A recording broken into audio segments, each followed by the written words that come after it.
let's say you have good kidney function, but you're also getting an infusion of chemotherapy, maybe one, maybe two, maybe a few chemotherapies. And those chemotherapies, many of them do, are hard on the kidneys and slow kidney function down while they're working through your body.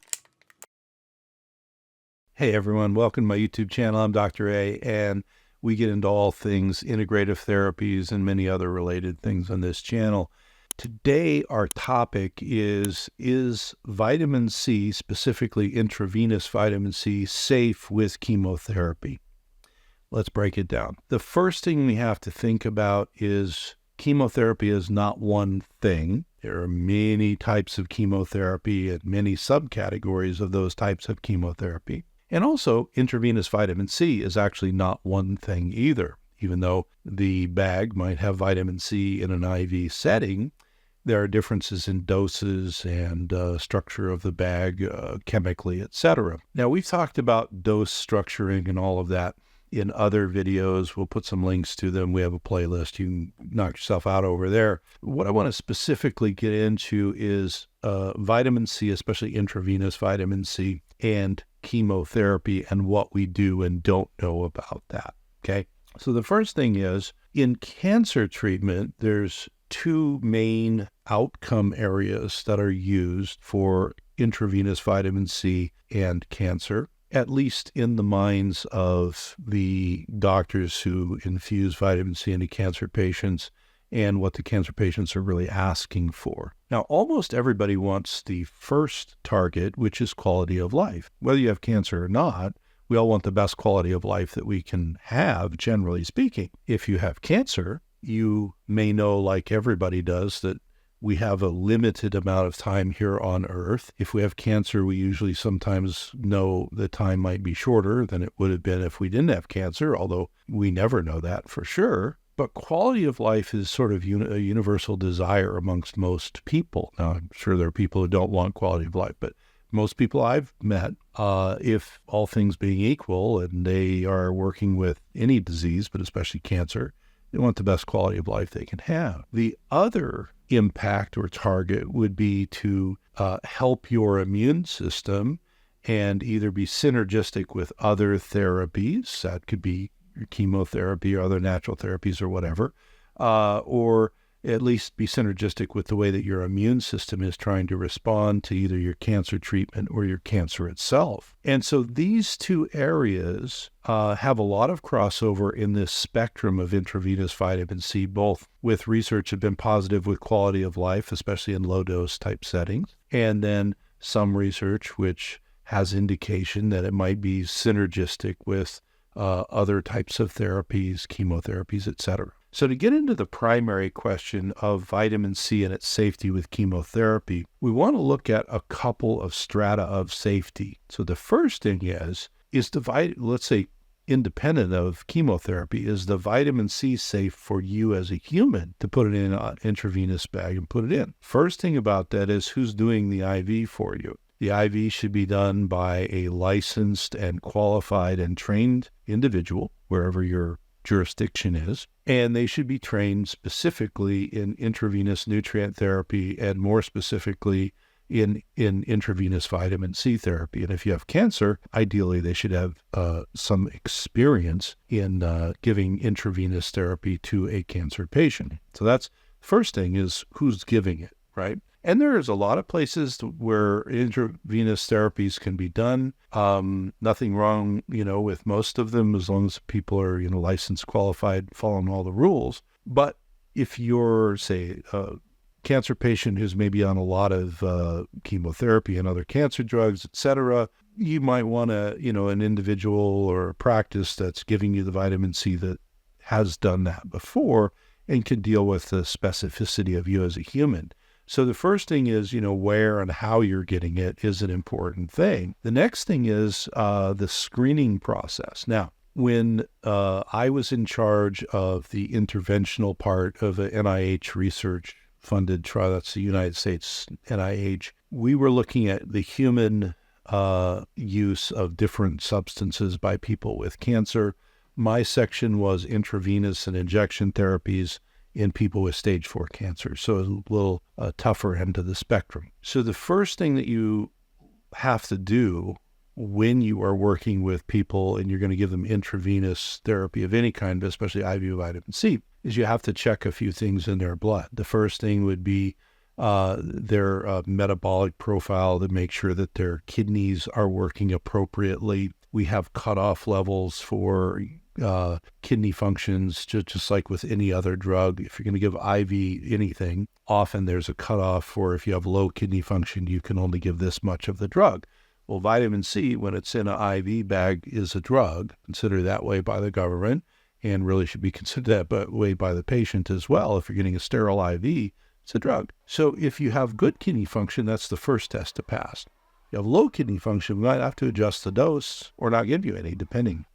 The next thing is the presence or absence of a genetic enzyme deficiency called G6PD, and we test for that at the baseline at the very least with people getting IV vitamin C, especially the higher doses. And the reason for that is if you're genetically deficient in G6PD enzyme, you can't have higher doses of vitamin C. You have to stick with lower doses or none. There's other parameters that have to be looked at, such as particular types of red blood cell problems and things that may pre-exist in somebody. These are done with some very basic types of tests. G6PD can be run at any lab. The metabolic panel and the blood count, maybe a blood smear, those can be done at any lab. And so those are really kind of a low entry, but they have to be done before you just start putting vitamin C into people who are sick. So we've got, do you have a facility and practitioners who are licensed and trained and following all the rules to do it? Do you have the proper labs done to screen to make sure it's safe for you? And then the next thing is, now, let's say you pass the first 2 bars, you got a good place to get it done, your labs look really good. Then the next level is, what medications are you on or not on? What kind of disease state do you have, et cetera? So this is where you start to look at specifically the questioner, is chemotherapy and vitamin C okay together? Well, there's shades of gray around that. So the first thing is, what chemotherapy are you on? Now, generally speaking, when we were doing that research, this was a big open question, and we were in collaboration with 2 universities, 2 very large cancer centers. And so we had a lot of people with eyes on the project that we were doing. And because A, first, do no harm in medicine, and B, we're doing a research project, we wanted to know, can we legitimately tell the referring oncologist that, yes, we have some data to show you're putting them on chemotherapy A and B. We have data to show that chemotherapy A and B are going to be fine with vitamin C. Well, believe it or not, prior to 2008, nobody had really looked at that in one place in one paper. And then in somewhere along the lines of 2011 or 12, I took a new look, because that's when we were doing the research, and wrote a new summary paper, and that looked at all of the chemotherapies that had been studied with vitamin C. And so it's, close to 30 pages long just as a summary. There's no way I can read that all to you, and you wouldn't want me to. But the punchline is, and much to my surprise, but also the surprise of the oncologists who were referring in and I was working with, most of the research, like the lion's share of the research, shows that the vitamin C and the chemotherapy are either neutral, they don't hurt each other, or the vitamin C actually gives some synergy to that type of chemotherapy. So while this is individual and everybody who has cancer and getting chemotherapy may get different chemotherapies,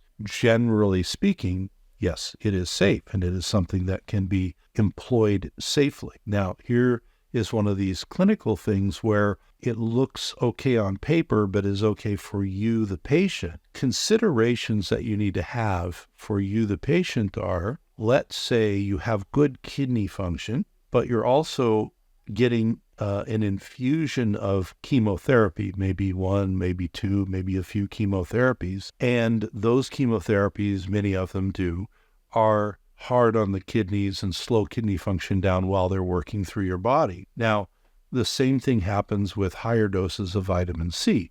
While it's working through your body, intravenous vitamin C, slows your kidney function down, then it recovers, same as with chemotherapy. So while it may be good on paper to do them at the same exact time, for your kidney's sake, we might separate it. This is a clinical decision that needs to be made. I have a colleague who is a medical oncologist who, in their office, they give the chemotherapy at an adjusted dose and they give the vitamin C at an adjusted dose, and they do them back to back, so in the same sitting. In order to do that, if that's what you're going to do, you would have to find a provider who actually does that, and that's not terribly common right now because vitamin C in oncology, at least in North America, is nowhere near part of the standard of care. This is an add-on integrative type therapy. But generally speaking, what the research says is that the vitamin C is either neutral or generally synergistic with most chemotherapy types. But you may have a situation where you get a big hit of chemotherapy, and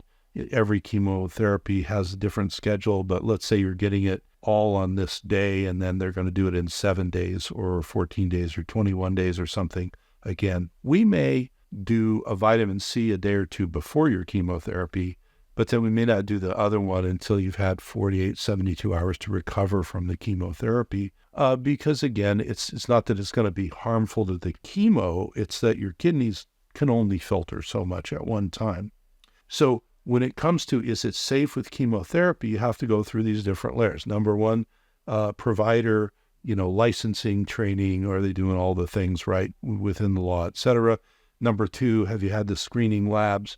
Number three, what are the chemotherapy agents? Number four, what's their schedule? And then the next thing is, if the chemo is slowing down your kidney function for 24 hours while it's working through the body, let's say, and the vitamin C is slowing down your kidney function for 10 to 12 hours while it's working through, maybe even though they're fine together, we still separate them a little bit. The final thing would be, why would somebody want to do this?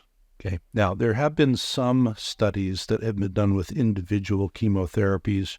As I said, a lot of them are just looking at is there synergy or is there competition, things like that. But some of the early, certainly preclinical and maybe clinical information that we're seeing with vitamin C and chemotherapy is that you often, and we saw this in the human research we were doing, you often can have a patient and they're getting vitamin C dosed appropriately, around their chemo. And the person often who's on the vitamin C and the chemo will stay healthy enough to get their full course of their standard therapy. And this was one of the things early on that got the attention of the medical oncologists, because one of the problems that can be very difficult in medical oncology is if they set you up for a particular protocol of, so let's say, certain amount of chemotherapy, if you can't complete it, then you sort of fall out of there, and then they have to take you off of the chemo and let your body heal. If there are other therapies that can help you to keep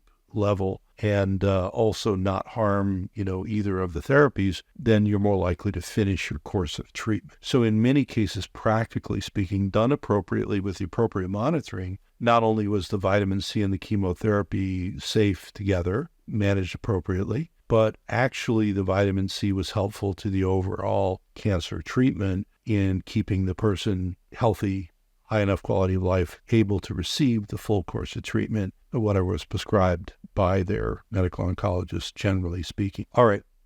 I hope that answered the question about vitamin C and chemotherapy. As you can see, there's a lot of nuance to it, and you really do want to work with, providers who have done this before, not just with giving IVs, but giving IVs with people with cancer, and that know the unique pharmacologic aspects of vitamin C in the human, but also in the human getting chemotherapy as well. I will see you all on the next video, and thank you for listening.